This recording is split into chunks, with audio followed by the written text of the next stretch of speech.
नमस्कार प्यारे साथियों। एक बार फिर से आप सभी दोस्तों का इस ऑनलाइन प्लेटफॉर्म पर हार्दिक स्वागत है। तो हरियाणा स्टाफ सिलेक्शन कमीशन जिसका जिक्र पूरे इंडिया में चलता रहता है और अभी तो इन दिनों में काफ़ी क्या है, जितने भी अपने नज़दीकी राज्य है, जो भी नज़दीकी स्टेट है, उनके अंदर क्या है काफ़ी ज़ोरों शोरों से क्या है, हरियाणा का जिक्र तो चलता ही रहता है। ठीक है, क्या कुछ मुद्दा है, इतना ये जो वैकेंसी जो निकालते हैं, वैकेंसीज ये कंप्लीट करते हैं, इतना जो है वो कॉन्फिडेंशियल क्यों रखते हैं हर एक मुद्दे को, यानी कि छुपा कर क्यों रखते हैं ये पता नहीं। कल जैसे एक रिजल्ट आया MPSW का, उसके अंदर आप सभी ने देख लिया होगा कि जो नंबर का सिस्टम है वो किसी को 18 नंबर तक मिले हुए हैं, किसी को 13 नंबर तक मिले हुए हैं, और हाईएस्ट नंबर पहले ही इन्होंने बोल दिया था 10 नंबर से ऊपर हम देंगे नहीं, और दे रखे हैं 18-18 नंबर। तो वो क्या मुद्दा है इस चीज़ के बारे में, ठीक है। तो थोड़ा सा हम चर्चा करते हैं, सुनिए बात ध्यान से। सभी युवा साथियों को भी क्या है जागरूक होने की बात है, जरूर जागरूक होना पड़ेगा आप सभी को। ध्यान से सुनिए। महिला पुरुष कांस्टेबल भर्ती प्रक्रिया पर सोशल एक्टिविस्ट श्वेता डुल ने क्या कहा। सबसे पहले तो श्वेता डुल जी का बहुत बहुत धन्यवाद, जो कि युवाओं की जो भी मांग है, जो भी बात है, वो सरकार तक जो भी है वो HSSC बोर्ड तक पहुंचाते हैं बखूबी। उनकी जो बातें हैं वो आगे तक पहुंच जाती है, ठीक है ना। काफ़ी अच्छा लगता है ये, तो इनका बहुत बहुत धन्यवाद। काफ़ी एक्टिव रहते हैं इस मामले में ये। यह मेरिट नहीं एंटी मेरिट भर्ती है। सरकार के दावे और सच्चाई में जमीन आसमान का फर्क है, बिल्कुल फर्क है, ठीक है ना। और इस चीज़ के बारे में देखते हैं क्या कुछ इन्होंने बताया है, सुनिए ध्यान से। प्रदेश में HPSC और HSSC को लेकर लगातार विपक्ष विरोध प्रदर्शन के बाद अब एक महिला एक्टिविस्ट श्वेता डुल ने भर्ती प्रक्रिया पर प्रश्न चिन्ह लगाया है। हाल ही में प्रदेश में हुई 1100 महिला और 5500 पुरुष कांस्टेबल की भर्ती जो है, इसके अंदर क्या है, प्रक्रिया में एंटी मेरिट भर्ती बताते हुए दर्जनों अभ्यर्थियों के साथ श्वेता सोमवार को हरियाणा स्टाफ सिलेक्शन कमीशन के कार्यालय पंचकूला पहुंची। श्वेता ने बताया कि ये दोनों भर्तियां बहुत गलत तरीके से की गई है, जिसमें लिखित में टॉपर अभ्यर्थी को बाहर कर दिया गया। ये आप सभी को पता है, परसेंटाइल मेथड इतना बेकार सिस्टम है, ठीक है। एक भी ऐसा अभ्यर्थी नहीं जिसका बिना अतिरिक्त अंकों के चयन हुआ हो, ठीक है। यह प्रक्रिया योग्यता का गला घोट रही है। बिल्कुल सही बात है। जिन बच्चों के नंबर ज़्यादा है रिटन टेस्ट में, उनका लिस्ट में नाम नहीं है, और जिनको एक्स्ट्रा मार्क्स मिल रहे हैं सोशल इकोनॉमिक के, उनका लिस्ट के अंदर नाम है। तो साफ तौर पर विज्ञापन में लिखा था कि 80% जो वेटेज लिखित और 20% अतिरिक्त अंकों को दी जाएगी। कमीशन की ओर से बताया गया कि उनकी एक टीम ने इंडियन स्टैटिस्टिकल इंस्टीट्यूट कोलकाता से उनके फॉर्मूले के बारे में पूछा तो सकारात्मक जवाब मिला, लेकिन कमीशन इसके सबूत नहीं दे पाया, ठीक है ना। हर बात को छुपा लेता है कमीशन, जो है वो हर बात को छुपाते हैं। आप सभी को पता होगा, अभी ITI और जो ये क्वालिफिकेशन का मुद्दा, चेयरमैन सर ने तो बोल दिया भी जो न्यूज़पेपर के अंदर बता दिया उन्होंने तो, कि डायरेक्ट जो है वो क्वालिफिकेशन, जो हायर क्वालिफिकेशन को अलाउ करेंगे। इसका उन्होंने कोई नोटिफिकेशन बाहर नहीं दिखाया किसी बच्चों को। उस चीज़ को, जो नोटिफिकेशन उनके पास आया है डिपार्टमेंट से, तो उस नोटिफिकेशन को आप क्या है सोशल मीडिया में या फिर कहीं अपनी साइट, वेबसाइट वगैरह पे आप वो दिखा सकते हो, ताकि बच्चे भी क्या है उससे पता चले भी हाँ ये बात तो है बिल्कुल। तो उस चीज़ को भी क्या काफ़ी उन्होंने छुपाया रखा।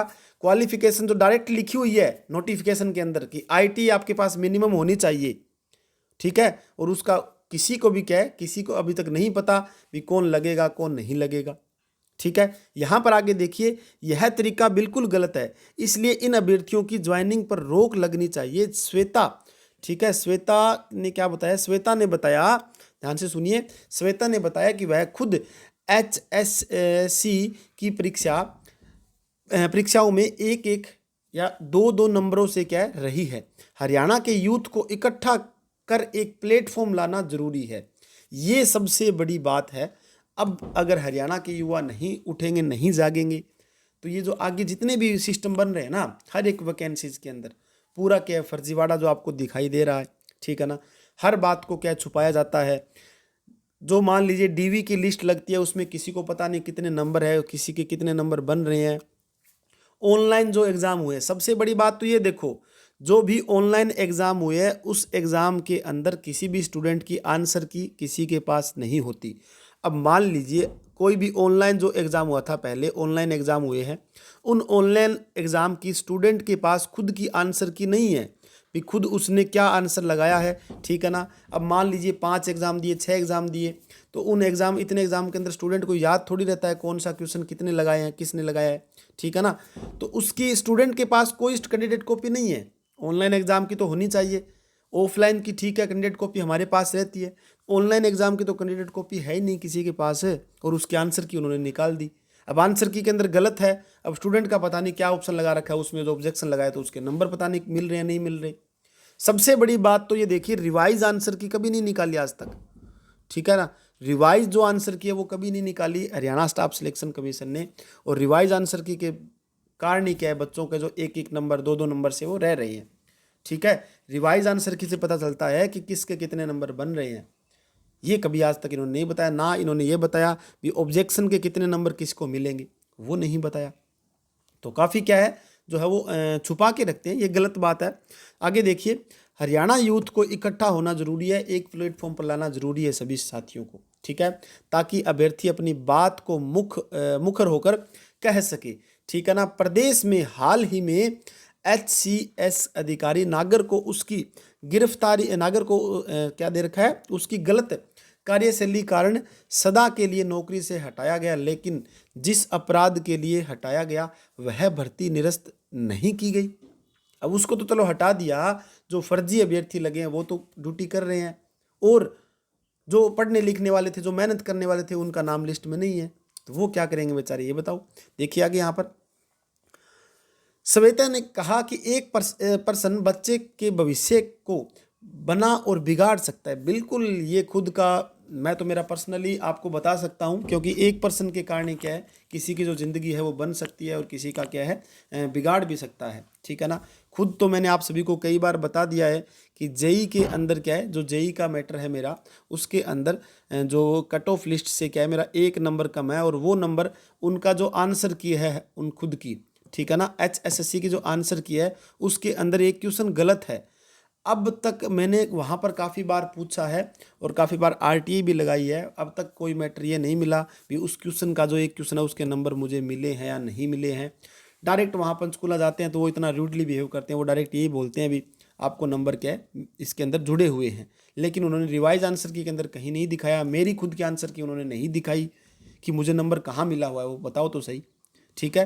तो ये खुद जो भुगतभोगी है वो बिल्कुल इस बात को क्या है फील कर सकते हैं। मैं तो ये मानता हूँ जो भी आगे जो भी वैकेंसी होगी, जो भी स्टूडेंट है, आगे रिजल्ट जो आने वाले हैं, उन वैकेंसीज़ के लिए क्या है, आप सभी साथी इस चीज़ के लिए ज़रूर आवाज़ उठाओ, ठीक है ना।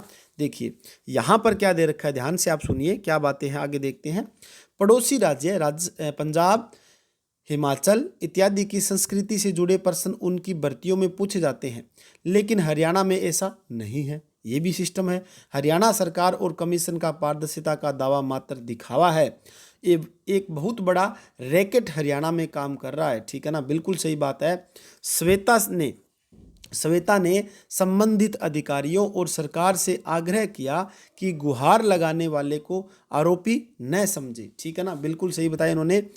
आगे क्या बता रखा है, ध्यान से सुनिए। श्वेता ने कहा कि सरकार सोशियो इकोनॉमिक के जरिए प्लेट में नौकरी सजाकर मत दे, जिन परिवारों में पहले सरकारी नौकरी नहीं उनके जीवन को आसान करे, ठीक है ना। तो ये पूरा मैटर श्वेता डुल वहाँ गए हुए थे पंचकूला, आप सभी को पता होगा, और काफ़ी बखूबी क्या है, जो कैंडिडेट जो भी स्टूडेंट है, जो भी युवा साथी है, हर एक भर्ती के ऊपर उनके जो मांग है वो रखते हैं, वहाँ पर HSSC चेयरमैन सर को बताते हैं या फिर सरकार के सामने रखते हैं। तो मैं तो आप सभी साथियों से ये बोलूँगा कि इसके लिए क्या है, एक बिल्कुल अच्छी तरह से मुहिम शुरू करनी चाहिए। सबसे पहला मुद्दा तो हमारे पास एक ये रहता है कि रिवाइज आंसर की ज़रूरी है, ठीक है ना। रिवाइज आंसर की तब तक नहीं आएगी, या फिर दूसरा मुद्दा हमें ऑब्जेक्शन के कितने नंबर मिले हैं कितने नहीं मिले, ये भी इन्होंने क्लियर नहीं कर रखा, ठीक है ना। तीसरा जो सिस्टम हमारे पास जो रहता है अभी, जो परसेंटाइल मेथड है, इसको ख़त्म करना चाहिए। ये कुछ जो मुद्दे हैं, इन पर क्या है, हमें बिल्कुल सभी साथियों को एकजुट होना पड़ेगा, और सभी जितने भी यूट्यूबर्स हैं, जो भी टीचर्स भी हैं, जो क्लासें लेते हैं डेली की, क्या यूट्यूब पे क्लास लेते हैं, तो वो इस चीज़ के लिए भी क्या है, डेली के डेली बच्चों को क्या है एक्टिव जरूर करें, ताकि मोटिवेट जरूर करें इस चीज़ के लिए, ताकि सरकार की क्या है आंखें खुल सके। आप सभी को पता है हरियाणा के अंदर जो बड़े बड़े यूट्यूबर्स हैं, ठीक है ना, उनसे भी आप एक बार क्या है रिक्वेस्ट कीजिए, ताकि उनको बोलिए इस चीज़ पर बोलो आप सर, ठीक है ना। क्लास आप बिल्कुल यूट्यूब पे पढ़ाओ, अच्छी बात है, लेकिन इस चीज़ के लिए भी आपको बिल्कुल बोलना चाहिए। तो अकेले बंदे से कुछ नहीं होता, पूरी यूनियन, पूरी जो प्लेटफॉर्म अगर बनता है अच्छी तरह से, पूरा जो है वो स्ट्रेंथ बनती है, तब ही क्या है सरकार के ऊपर कुछ ना कुछ मांग हम क्या है रख सकते हैं, ठीक है। तो मेरे हिसाब से तो काफ़ी अच्छी बात है, श्वेता डुल जी इतना कुछ कर रहे हैं, तो आप सभी साथियों को भी क्या है उनके साथ, हम सभी साथियों को उनके साथ क्या है बिल्कुल जुड़ना चाहिए, ठीक है। तो यही अपडेट थी, मिलते हैं next. Thank you very much.